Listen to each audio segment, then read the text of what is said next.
Hi there, ho there, folks. Welcome to another Run 8 V3 video. It's been a minute. There's not a whole lot in lieu of train sim content right now, but the guys at Run 8 Studios released another update. I mean, they're cracking these things out left, right, front, back, up, down, and center, and diagonally. But anyway, this is update 3, and we're just going to go over a few things here. I believe it released today. I just happened to hop on the website, and I saw it was there, and I'm thinking, am I reading this right? Anyway, you, as with all things Run 8, go to the website, run8studios.com, and it's right here at the top. Now, it says 523. Maybe it wasn't completely ready. I'm not entirely sure, but anywho, it is here now. It's got the changelog within as well, which I've got loaded up here.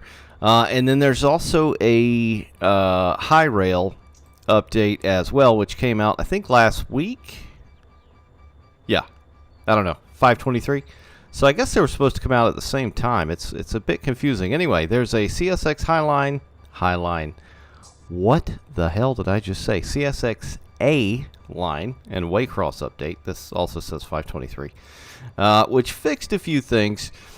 Some signals missing, some whistle boards, various things of that nature. I believe you're going to want to download this and patch it after you do this one. As with all Hyrail stuff, please correct me if I am mistaken in the comments below.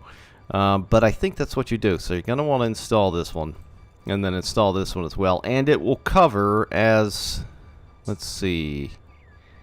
Where's it at? I'm pretty sure this update anyway is the only one you need now as far as the CSXA line and Waycross, which, might I add, we all know, or most of us anyway, know that the Fitzgerald is coming. And maybe this is like a buffer to that forthcoming thing. But anyway, back to the juicy bits. Not like that's not juicy bit. I'm very much looking forward to the Fitz sub.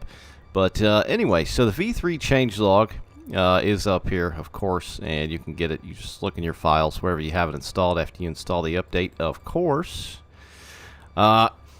But apparently it fixed a lot of things. A lot of these you or I, or the average Joe, may not know about. A lot of these I certainly didn't know about. One of the big things I was looking forward to when this was dropped and I saw that it was available is this right here. I was having a big issue with the mouse camera view, free looking around, which we'll take a look at here in a minute. We're loaded up on Selkirk, by the way. It's running in the background. So I was very much looking forward to this. I was thinking possibly it was a Windows issue because I've been having some Windows issues as well. You can probably tell I'm on Windows 11 by this bar down here. Oh God, what have I done? I kind of want to go back to Windows 10, but that's neither here nor there. It's not why we're here. Focus, Sean, focus. Okay, anyway. So, this has indeed been fixed, and I like the wording here. It says some users were experiencing a very jumpy camera when using those newfangled fancy-ass mice with ridiculously high polling rates. Now, I don't know if I personally fell into that category. The mouse I have is fairly old. It does have different DPI where you can change the speed, but I've never changed it, and it's always been relatively low. I'm not entirely sure if that's the issue here, but they fixed it. They did something with, so it says, so Run 8 now grabs mouse data directly from Windows, and this problem is solved, and that it is. There's been an issue corrected with DPU brake valves and lost communications between DPUs and lead units. And this, the second big juicy bit that I find juicy anyway with this update here, is this right here. New, of course, their catchphrase with Run 8, Mo Betta, anti-aliasing options. So I know Run 8 V2 and V1 had all kinds of display and graphics options, if I'm not mistaken. I was not around for V2 or V1. I was only around since the dawn of V3, if you will. So apparently there used to be a lot of options that were available. I'm hoping they eventually bring some of those back if they can, but we'll check that out as well. Something about the loco renumbering fix. Something with XML files, spreadsheets. I don't really mess with that kind of stuff. Fixed radio buttons. I don't know why I'm reading that. That's from Update 02. Forget about that. Unless you don't know about Update 02, I suggest you go and read about that as well. Or if you'd like, I think I made a video covering some of this as well. So a few extra things as far as Update 3. Alerters now automatically reset whenever outside your locomotive's cab, which is nice. That is very nice. I know with Train Simulator, that drives me up a friggin' wall when you're trying to enjoy, some hot, spicy train action from the exterior view, and it's going off and you don't hear it, and you're like, why is my train coming to a screeching halt? That is why. So that's nice. That is reset. And several other things. I noticed this as well. The EMD air gauge needles have been adjusted to properly indicate between 0 and 10 pounds per square inch. EMD speedo needles have been adjusted to properly indicate between 0 and 5. So they're a little bit more fine-tuned, I guess you could say. Some coupler draft gear physics have been adjusted to get rid of some instability and oscillation, which is nice as well. So they are continuously updating V3. And it's not been out that long. What's it, like 4 months now? 5 months almost? Something like that.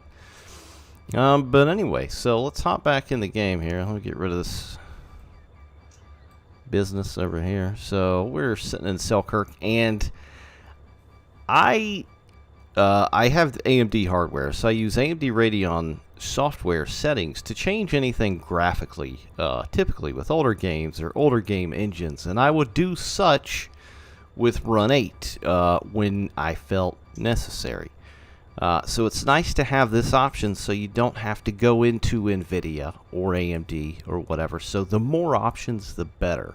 To not have to deal with, going directly to your graphics card software. So this is FXAA off or anti-aliasing straight off. There's nothing on right now. It's just extremely sharp, jaggy. I figured the best thing to do would obviously be look at some rolling stock, the track, and then of course the scenery and the trees and things like that. So first and foremost, you're going to go up here. It's under graphics and anti-aliasing. So right now it is off.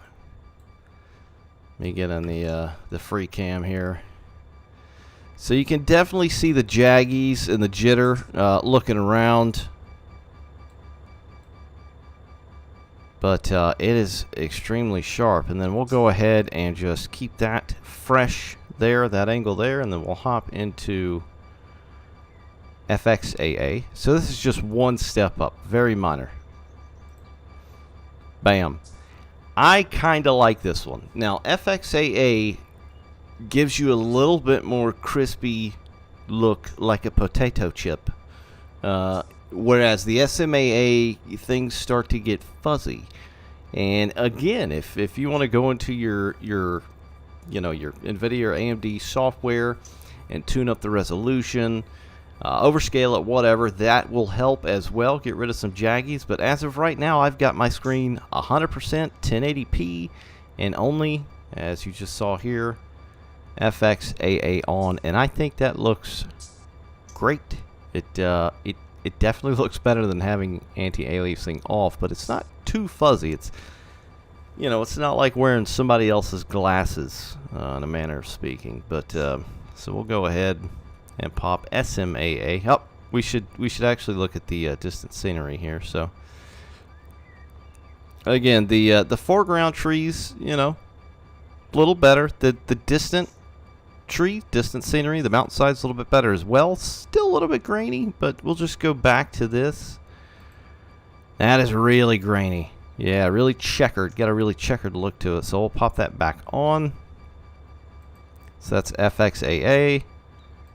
There it is, off. FXAA. And then we'll go SMAA.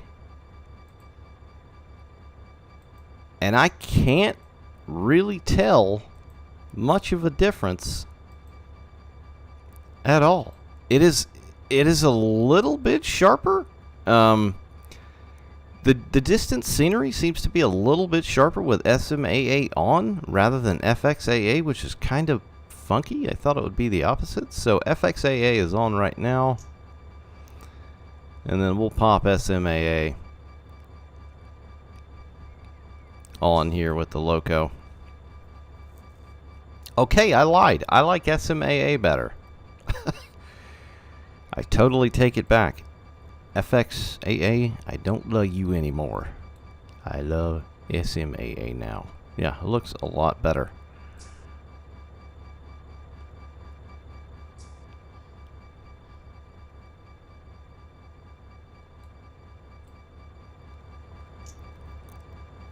Yeah. So, it's very crispy. You got some new options now, whereas options, of course, like all things in life, are very nice to have. One of the things I noticed right away, as soon as I loaded in this map here, are these light poles. This is one definite way to see this in action here. So I'll go ahead and turn it back off. Yeeks. A little smoother. See, so it's kind of funny. The FXAA almost seems to smoothen things out, give it like a velvety touch, if you will. Whereas the SMAA makes it a bit sharper. I'm not sure which one I like most. We'll try that with depth of field. So this is SMAA on. We'll try depth of field. I'm not sure if it works only inside the cab of an engine. It may do. It may do. I can speak English. It may do that.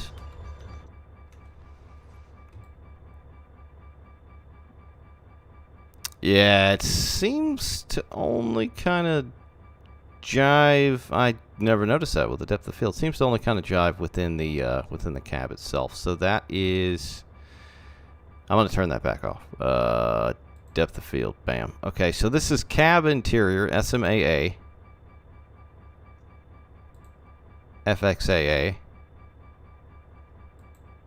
and then aliasing off. Now, typically, these sorts of options within any game is going to have somewhat of an impact.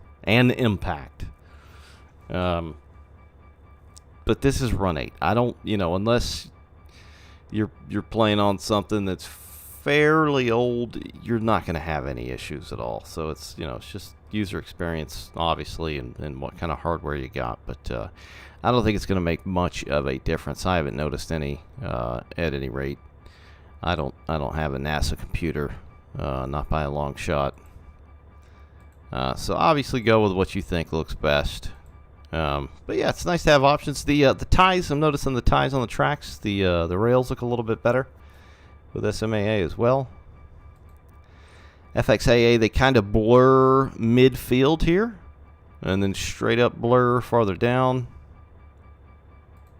Whereas SMAA keeps them a little bit more clear further out. And of course, the mouse issue. So after update V2 came out, right?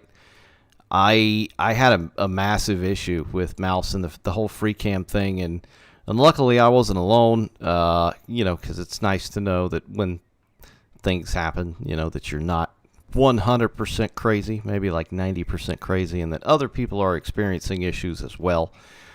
Because that was the case, while some absolutely were not. So I'm sure it was quite a thing for, John and the guys at Run 8 to kind of iron this thing out. But luckily they have. But I have had no issue at all. Played around in Run 8 a little bit this morning, and of course the last probably hour or so now. And I'm just zooming all around, having no friggin' issue whatsoever. So it is back to buttery smooth, and might I say this is probably the smoothest I've ever experienced it. Honestly, like I'm not having any issues. It's not doing that kind of like sticky, jerk thing that it was doing. Even when V3 just first came out, I had issues here and there, but now it's just it's totally normal. This is what you would expect, I guess, from most programs or games on PC, in this day and age, certainly. So it's just totally normal now. So yeah, just wanted to go over a couple updates just in case you were unawares. Of course, I just went over a few that I thought were fairly large. There's some updates to, trackage, infrastructure, rolling stock, things of that nature as well, but I just went over the ones that I thought were really piqued my interest. But I will link down below, as always, under the description, where you can go and pick up these updates for yourself, and do check out the changelog and see what all kinds of goods are in there. But anywho, guys, that is it. Yeah, just another Run 8 update. Update 3. V3 Update 3. So yeah, that's it. Thanks for watching, guys. I'll catch you next time. Take care out there. Bye.